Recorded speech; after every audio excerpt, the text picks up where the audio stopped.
లేదనేటువంటి దాని మీద మనం మౌనంగా ఎందుకు హక్కుల కోసం కొట్లాడాలనేటువంటి భావనతోటి ఇది అంబేద్కర్ ఆశయాల భారత రాజ్యాంగమా చెబుతున్న వినవమ్మ నీ కథ నేడు.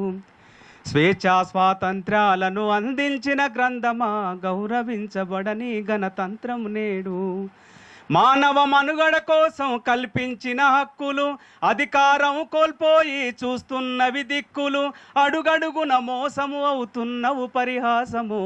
అంబేద్కర్ ఆశయాల భారత రాజ్యాంగమా చెబుతున్న వినవమ్మ నీ కథ నేడు. రాజ్యాంగము చట్టమంటూ చేస్తున్నారు ప్రమాణం.